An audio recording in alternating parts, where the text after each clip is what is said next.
Pa natin mga box.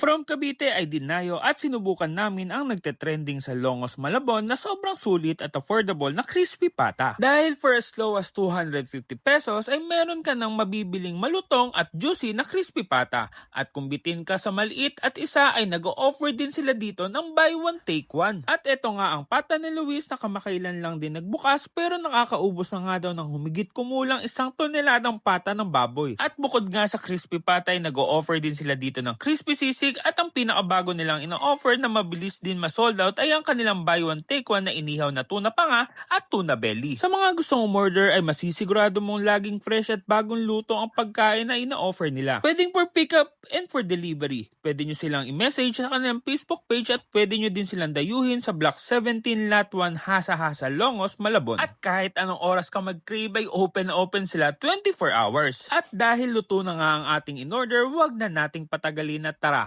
Bakbakan na natin to. Let's go. So mga box, ayan, dinayo na nga natin itong nagte-trending at talaga namang binabalik-balikan at dinadayo ang pata ni Luis. Ito lang yan sa Longos, Malabon dahil nga daw sa sobrang affordable at sobrang sulit na offer ng kanilang crispy pata dito. Dahil for as low as 250 pesos, meron ka na mabibiling pata. Tapos, ang maganda pa, meron din silang ino-offer ng mga buy one take one na sobrang mura rin talaga. Bukod dito sa kanilang pata, nag-o-offer din sila ng sisig at meron din silang ino-offer ngayon na bagong inihaw na tuna panga. Ayan.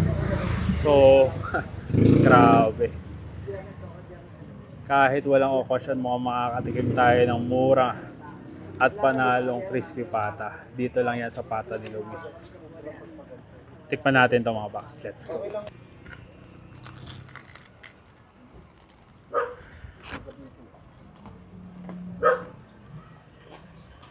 Grabe.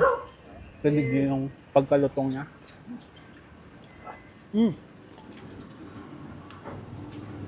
Tingnan nyo yung laman, no? Grabe. Juicy.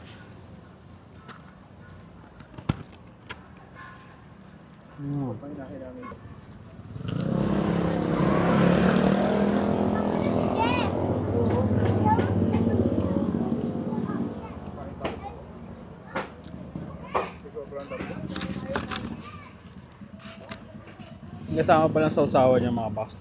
Ngayon tikman natin to ng merong kanilang kasamang suka. Ito, homemade suka nila yung sa usawa nila. Ang solid na kagat ulit, oh.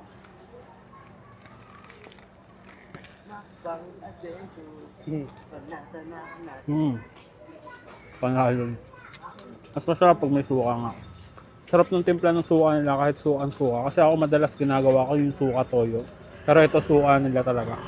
Manamis na siyempre may asim at may konting panalo. Isa pa.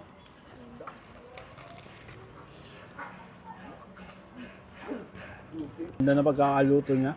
Malutong yung labas, malutong yung balat niya. And pinaka-special dito, hindi siya dry kainin kasi juicy loob.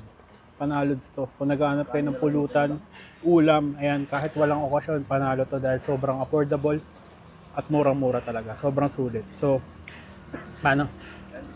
Busin muna namin to. Hanap muna ako ng kanin. Kita-kita sa susunod na dayuhin to sa sarap, mura at kakaibang kainan. Don't forget to eat, ride and grind.